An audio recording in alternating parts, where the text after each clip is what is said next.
नमस्कार प्रिय साथियों, मैं हूं सुरेश श्रीमाली और आप देख रहे हैं भगवान मुझे ही इतने दुख क्यों देता है।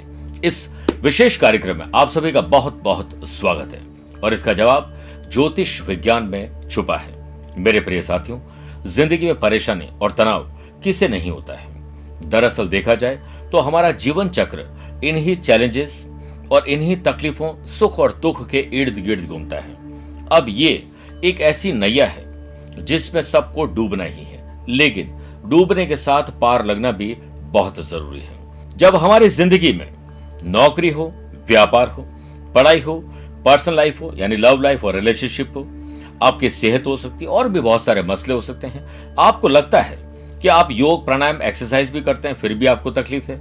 मैं अपने पति के लिए सब कुछ करती हूं, लेकिन फिर भी मेरे पति मुझे डांट लगाते हैं, मुझ पर झूठे लांछन आरोप लगाते हैं। और यही बात एक पति भी कहता है कि मैंने अपनी पत्नी को सब कुछ दिया, लेकिन उसने मुझे प्यार नहीं दिया बल्कि धोखा दिया। नौकरी में आप देखते होंगे कि आप पेड़ लगाते हैं, फल कोई और खाते हैं, काम आप करते हैं, मजे कोई और लेके जाते हैं, मेहनत, मशक्कत और माथा भी फोड़ दिया, लेकिन अभी भी हमें उसका रिजल्ट नहीं मिलता है।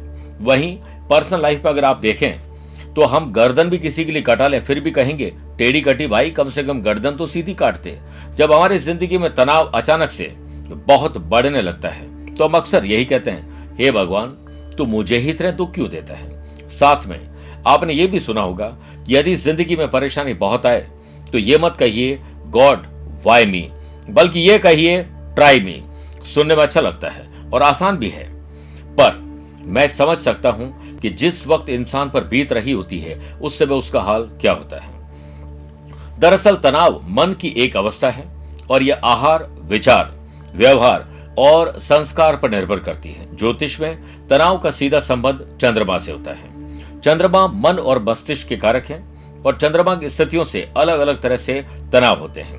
कभी तनाव वास्तविक होता है तो कभी काल्पनिक तनाव हो जाता है, जैसे पड़ोस में या किसी और का एक्सीडेंट हुआ, चोट लगी, मृत्यु हो गई, कुछ और तकलीफ आ गई, आपके भीतर एक अज्ञात भय आया कि कहीं मेरे साथ ऐसा हो गया तो क्या करेंगे। ये आपने काल्पनिक तनाव लिया। वास्तविक तनाव जिसके साथ बीता है। ज्यादातर लोगों को तनाव लेने की एक आदत सी पड़ चुकी है। कई बार जाने और अनजाने में हम ऐसी चीजें भी कर लेते हैं जिससे कि हम पर ग्रहों का उल्टा प्रभाव पड़ने लगता है, या फिर जब ग्रहों की चाल या ग्रहों का खेल बदलने का वक्त होता है तब भी आप पर इसका सकारात्मक या नकारात्मक प्रभाव पड़ता है और जीवन में अचानक से तनाव बढ़ने लगता है। हमारा पूरा जीवन मुख्यतः कुछ बिंदुओं पर चलता है, जिसमें एक है प्रोफेशनल लाइफ, एक है पर्सनल लाइफ। आज मैं आपको बताऊंगा ऐसे उपाय जिससे करने से ग्रहों का नकारात्मक प्रभाव आप पर कम होगा और आप तनाव मुक्त हो सकते हैं। सबसे पहले तो इस बात को कहना छोड़ दीजिए कि लोग क्या कहेंगे। Who cares? लोग तो कुछ न कुछ कहेंगे ही कहेंगे। मैं एक बात आपको कहना चाहता हूं, इस बात के बाद आपको मेरी कहानी ज्यादा अच्छे ढंग से समझ में आ पाएगी। एक पिता और पुत्र गधे को लेकर जा रहे थे। आपको पता है कि गधे पर माल लादा जाता है, माल उनके पास था नहीं।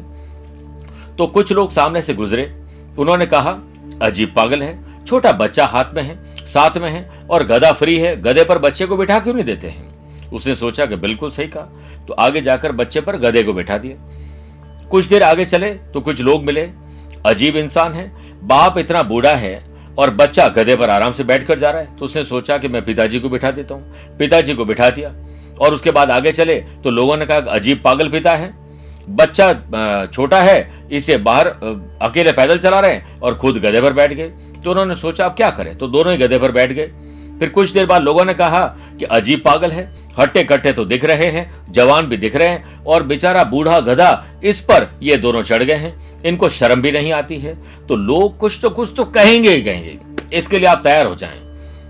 लोग आपके बारे में क्या सोचते हैं यह आपका सोचने का काम नहीं है। आपका सोचने का काम यह है कि मैं खुद अपने बारे में क्या सोचता हूं। आज से आप ये सोचिए, 4 लोग क्या कहेंगे। वो 4 लोग मुझे तो आज तक मिले ही नहीं, पता नहीं कहां बैठे हैं, जो मुझे देखकर कहेंगे कुछ न कुछ टीका टिप्पणी करेंगे। करने दीजिए। इसलिए आप मानसिक तनाव को आज से छोड़ दीजिए। आग लगे बस्ती में और हम रहे मस्ती में। इसलिए इसी से आपका मानसिक और शारीरिक तनाव दूर हो सकता है। और अपने रूटीन में कुछ नियम, कायदे, कानून जरूर फॉलो करिए। आपको पता होगा कि मुझे एक स्किन की डिजीज हो गई थी, बहुत सारे डॉक्टर को दिखाए, समझ में नहीं आए तो भीतर मैंने झांकने की कोशिश की। उसके बाद मैंने स्किन के बहुत सारे एपिसोड बनाए और मैंने अपनी स्किन की प्रॉब्लम को सॉल्व किया, ग्रहों पर भी और अपनी रूटीन को बदल के भी। साथ में शारीरिक अगर दर्द और तकलीफ है, दिन भर बैठे रहते हैं, लोगों से मिलने ट्रैवल करते हैं, कई बार घुटने दर्द करते हैं, कमर दर्द करती है, हर एक क्या होता है, योग प्राणायाम का सहारा लिया, स्पोर्ट्स का सहारा लिया, आज कोई तकलीफ नहीं है। यानी हर चीज का समाधान सिर्फ ग्रहों में नहीं है और ना ही किसी पूजा पाठ या उपाय में है। लगातार कर्म करना और उसके साथ कुछ उपाय करना आपको हर तकलीफ से निकाल सकता है। मेरे प्रिय साथियों, सबसे पहले आइए जानते हैं सेहत को लेकर तनाव क्यों होता है। जब चंद्रमा 8वें घर में हो तो सेहत से संबंधित तनाव होता है, मानसिक और शारीरिक तकलीफ होती है। चंद्रमा अकेले हो तो भी सेहत संबंधित तनाव रहता है। कई बार अच्छी दशाएं लगातार चलती रहती है, तनाव दिखता ही नहीं है। जैसे एक बुरी दशा आई, आपका तनाव शुरू। और हाथ में चंद्र पर्वत पर दाग धब्बे होने से जीवन में तनाव रहता है। और चंद्र पर्वत पर दाग धब्बे हो तो छोटी बीमारी भयानक लगने लगती है, या यूं कहें कि बीमारियों के वहम बहुत ज्यादा होते हैं। सेहत को लेकर अगर आप तनाव में हैं तो ये उपाय जरूर करें। सोमवार के दिन खीर बनाकर भगवान शिव जी को भोग लगाएं। खाने के बाद आखिर में यही खीर स्वयं खाएं। रात में सोने के पहले 9 बार गायत्री मंत्र का उच्चारण करें। चांदी की चेन में एक मून स्टोन चांदी में गड़वा कर या मडवा कर धारण करें। साथ ही हमने यानी जोधपुर आध्यात्मिक साधना सिद्धि केंद्र ने अमोघ महामृत्युंजय कवच के साथ मां बगलामुखी सुरक्षा कवच तैयार किया है, जिसे आप प्राप्त करके गले में धारण कर सकते हैं। अब आइए दूसरे टॉपिक पर बात करते हैं कि नौकरी या कारोबार में तनाव क्यों होता है। अगर आप व्यापार करते हैं तो एक बड़ी कहावत है, उस इंसान को दुकान खोलने का अधिकार नहीं है जिसके चेहरे पर मुस्कुराहट और जुबान में अच्छे शब्द ना हो। तो आप अगर दुकान चलाते हैं तो ग्राहकों से अच्छे ढंग से बात करें, अपने सारे कॉन्टैक्ट को संभाल कर रखें। साथ में जो लोग आपसे रूठ गए हैं या आफ्टर सेल सर्विस से नाराज है, उन्हें भी मनाने की पूरी कोशिश करें। और मेरे प्रिय साथियों, आप लोगों को मैं एक सलाह देना चाहूंगा। आप मेरे अपने हैं इसलिए सलाह दे रहा हूं, बाकी आपकी अपनी इच्छा है। आप एक स्कूटर से गाड़ी से उतरते हैं दवाई लेने के लिए, किराना लेने के लिए या कोई कपड़े लेने के लिए, कोई भी काम हो सकता है। आपके सामने 2 दुकान दिख रही है, दोनों ही मेडिकल की दुकान है। एक पर बहुत सारी भीड़ है और दूसरा खाली बैठे हैं। आमतौर पर कहा जाएगा भीड़ को देखकर भीड़ जाती है, इसलिए आपको लगता है कि वहीं मुझे जाना चाहिए और आप वहीं जाते हैं। आज से आप एक छोटा सा काम करिए, दवाई ही तो लेनी है, उस दुकान में कोई स्पेशल दवाई तो मिलती नहीं है, पास वाली दुकान पर भी वही दवाई मिलती है, उसे कारोबार दीजिए। दूसरी बात, किराने की दुकान में जाते हैं, हो सकता है आपको लगता हो कि ये माल बिल्कुल सही देते हो सकता है वो भी सही देता हो, ट्राई करिए। मैंने ऐसे बहुत सारे लोगों को देखा है कि एक ही दुकान पर भीड़ पड़ती है और वहीं जाते हैं। यहां तक कि दुबई में एक वास्तु विजिट पर मैं भी कुछ दिनों पहले गया था। वहां पर एक मीना बाजार है बर दुबई में, वहां एक दुकान है ज्वेलरी की, मैं नाम नहीं लेना चाहूंगा, दुनिया भर की भीड़ वहीं पड़ती है। बाकी लोगों के पास इतना काम नहीं है, लेकिन उस पर्टिकुलर ज्वेलर के पास सबसे ज्यादा काम है। उसका वास्तु अच्छा हो सकता है, उसकी मेकिंग की जो प्राइस है वो कम हो सकती है, क्वालिटी तो सबकी सेम ही है, लेकिन फिर भी उसकी किस्मत ज्यादा अच्छी है। तो आप आज से किसी और की किस्मत बना सकते हैं, याद रखिएगा।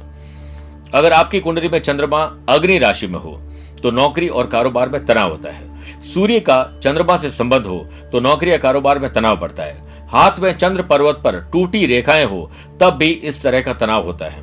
चंद्र पर्वत पर टूटी रेखाएं होने पर आदमी नौकरी और कारोबार में गधा मजदूरी कितनी भी कर ले, लेकिन उसका करियर नहीं बन पाता है, बल्कि हमेशा तनाव, कर्जा और खर्चा बढ़ा रहता है। दरवाजे से पैसा आता है और खर्चा पहले तैयार हो जाता है और दूसरे दरवाजे से पैसा निकल भी जाता है। आप गर्दन कटा लेते हैं कारोबार में, नौकरी में, फिर भी बॉस कहते हैं भाई टेढ़ी कटी कम से कम सीधे तो काटते आप। इसलिए ऐसी स्थिति में अपने आप को डिजर्विंग बनाइए, परफेक्शन लाइए। काम का नशा और हार्डवर्क से कुछ नहीं होता। हार्डवर्क, मेहनत मजदूर बहुत करते हैं, लेकिन फल किसे मिलता है? कॉन्ट्रैक्टर को। इसलिए आज से आपको स्मार्ट वर्क भी करना है और इसके साथ कुछ उपाय भी करने हैं। इस प्रकार के तनाव के लिए हर शनिवार को भगवान शिव जी को दूध मिलाकर जल अर्पित करें। ओम चंद्रशेखराय नमः मंत्र का 11 मिनट तक जाप या 1 माला जाप करना चाहिए। पीपल के पेड़ के नीचे सरसों के तेल का दीपक शनिवार को जलाना चाहिए। किसी गरीब व्यक्ति को खुद बैठकर भोजन करवाएं। पैकेट दे दिया रवाना हो जाए, नहीं, उसे भोजन करता हुआ देखिए, उसका आशीर्वाद आपको मिलेगा। अब बढ़ते हैं हमारे अगले विषय की तरफ, वो है वैवाहिक जीवन में तनाव। पुरुष बहुत जगह ट्रैवल करते हैं, महिलाएं भी करती है, लेकिन आमतौर पर पुरुष ज्यादा ट्रैवल करते हैं। इससे दोस्तों से मिल लिए, पार्टी कर लिए, गपशप कर लिए, कहीं गुटखा खा लिया, किसी ने पान खा लिया, बहुत सारे ऐसे और भी काम करते हैं जिससे स्ट्रेस निकल जाता है। लेकिन महिलाएं कई बार घर परिवार के झगड़े, फसाद, पति से इतना प्रेम नहीं मिल पाता है, अपना घर छोड़कर अपने पति और उनकी खुशियों के लिए इतना बड़ा कदम उठाती है लड़कियां, अपने ससुराल जाती हैं। लेकिन बहुत सारी महिलाओं को यह इज्जत नहीं मिल पाती जो उसे चाहिए होती है। दूसरा, खूबसूरत भी है, पढ़ी लिखी है, सब कुछ है, पर शादी नहीं हो रही है। हैंडसम है, पर्सनैलिटी अच्छी है, पुरुष की शादी नहीं हो रही है। तो कुंडली में चंद्रमा के साथ बृहस्पति अगर कमजोर हो जाए तो ऐसे में महिलाएं वैवाहिक जीवन को लेकर तनाव में रहती हैं। चंद्रमा के साथ शुक्र कमजोर हो तो पुरुष इस तनाव से घिरे रहते हैं। हस्त रेखा की बात करें तो शुक्र चंद्रमा के पर्वत पर जाली हो तो भी वैवाहिक जीवन को लेकर तनाव रहता है। इस स्थिति में शक और वहम बढ़ता है। साथ ही जीवन साथी और जीवन संगिनी का प्यार, इश्क और मोहब्बत कभी नहीं बढ़ पाती है। शारीरिक कमजोरी होती है, मेंटल इंटीमेसी और फिजिकल इंटीमेसी कमजोर रहती है। ऐसी अवस्था में कहीं ना कहीं बिखराव हो जाता है। Divorce, separation, extra marital affair की समस्या उत्पन्न हो जाती है। इस पर एक व्यक्ति हमेशा सेक्रीफाइस करता है, पुरुष हो या महिला, दूसरा नहीं कर पाता है तो यहां पर कुछ दिनों बाद, कुछ सालों बाद लगता है कि मैंने अपनी जिंदगी ऐसे ही खराब कर दी। अगर आपके साथ ऐसा हो रहा है तो एक बार उपाय जरूर करेगा, उसके बाद आपको फैसला करना है। सोमवार को भगवान शिव जी को इत्र चढ़ाएं, इसके बाद शिवलिंग पर जल धारा चढ़ाएं। ये पति पत्नी दोनों मिलकर करें। ओम नमो भगवते सोमनाथाय नमः का जाप करिए 11 मिनट तक या एक बार। शुक्रवार को खट्टी चीजें न खाएं। पति पत्नी या लव पार्टनर दोनों को शुक्रवार को एक दूसरे को छोटा बली गुलाब का फूल ही गिफ्ट करना चाहिए, आपका तनाव कम हो जाएगा। अब बात करते हैं प्रिय साथियों, अगला पॉइंट है संतान सुख और संतान से सुख में अगर कोई तनाव है तो क्या करें। आमतौर पर जो पैसे वाले पिता हैं वो सन को कार्ड देने में तो लगे रहते हैं पर संस्कार देना भूल जाते हैं। उसके बाद ऐसा भी कहते हैं आजकल के बच्चों में कहां संस्कार है। आपने ये एक्सेप्ट कर लिया कि आजकल के बच्चे संस्कारवान नहीं हो सकते हैं, जबकि ऐसा बिल्कुल नहीं है। ऐसे बहुत सारे लोग हैं जो संस्कारवान हैं, बस आप अपनी आदतें बदलते नहीं हैं और अपनी पत्नी पर गुस्सा निकालते हैं कि मैंने बहुत सारा काम किया, तुम्हारे पर बच्चों की जिम्मेदारी सौंपी थी और तुमने देखो क्या कर दिया, आज हमारे बच्चे क्या कर रहे हैं। इसलिए बच्चों को आप पति पत्नी का अगर कोई संघर्ष है तो वो दिखाइए, क्योंकि सोने और चांदी के चम्मच में पलना तो ठीक है, लेकिन जब तक उन्हें कष्ट, दुनिया की तकलीफें नहीं दिखेगी, एक दिन जब भी उनके पास कष्ट आएगा वो कहीं ना कहीं गलत कदम उठाएंगे, नशे में चले जाएंगे, सुसाइडल अटेम्प्ट कर लेंगे, ऐसी बहुत सारी चीजें करते हैं। इसलिए बच्चों को संघर्ष थोड़ा दिखाना चाहिए। और चंद्रमा राहु या शनि से पीड़ित हो तो संतान सुख और संतान से सुख में तनाव बढ़ता है। हाथ में चंद्र पर्वत पर या मणिमंद रेखा पर तारा हो तो संतान से संबंधित तनाव होता है। ऐसी दशा में संतान की जिंदगी और स्थायित्व को लेकर परेशानी होती है। कंसीव कर नहीं पाती है, गर्भवती नहीं हो पाती है और होने पर अबॉर्शन, मिसकैरेज, ऑपरेशन की नौबत आ जाती है। चंद्रमा का संबंध लग्न या 12वें भाव से हो तो संतान के विवाह संबंधी तनाव हमेशा बना रहता है। इसे दूर करने के लिए सोमवार को शिवलिंग पर पंचामृत चढ़ाएं, इसके बाद जल चढ़ाकर शिव चालीसा का पाठ करें, फिर संतान संबंधी समस्या समाप्त होने की प्रार्थना करिए। मेरे प्रिय साथियों, आपने देखा होगा कि भगवान मेरे साथ ऐसा क्यों करता है। ऐसा नहीं है, हर दूसरे घर में जाकर देखिए, किसी से पूछे भाई क्या तनाव है, वो आपको बता देंगे वो भी तनाव में है। सब लोग कहीं ना कहीं तनाव में और ज्यादातर लोग तनाव खुद लेते हैं। आजकल हमने तनाव को एक तरह का लाइफ स्टाइल ही बना दिया है। जितना जरूरी काम करना है उतना जरूरी अपने शरीर और मस्तिष्क का ख्याल रखना है। महलों में डिप्रेशन पाया जाता है। झुग्गी झोपड़ियों के बच्चों को देखेंगे, मस्ती से खेल रहे हैं, कोई टायर चला रहा है, कोई साइकिल चला रहा है, कोई 3 पत्थर रखे क्रिकेट आज भी खेल रहे हैं। और हमारे बच्चे, हम कहीं न कहीं स्पोर्ट्स जो एकेडमी में भेजते हैं और फिर भी कुछ खास नहीं कर पाते। ऐसा नहीं कि सब लोग नहीं कर पाते हैं, करते होंगे, पर स्ट्रेस फ्री रहिए, थोड़ा अपने आप को पॉजिटिव बनाइए। कम से कम हर रोज आधा 1 घंटा परिवार के साथ बैठकर आप बिना गैजेट के बात करिए। कोई ना कोई टास्क एजेंडा न हो, बस लेजर टाइम होना चाहिए, ऐसे ही कुछ न कुछ बोलना है। बॉन्डिंग मजबूत करिए, वरना आपके घर में 4 कमरे हैं, आने वाले टाइम में 4 घर अलग अलग बन जाएंगे और सब अलग अलग हो जाएंगे। मेरे प्रिय साथियों, मैंने तो अपना काम पूरा किया है, लेकिन अगर आपके पास कोई सवाल है तो आप मुझसे पर्सनली मिल सकते हैं या टेलीफोनिक अपॉइंटमेंट और वीडियो कॉन्फ्रेंसिंग अपॉइंटमेंट के द्वारा भी जानकारी ले सकते हैं। आज के लिए इतना ही। प्यार भरा नमस्कार और बहुत बहुत आशीर्वाद।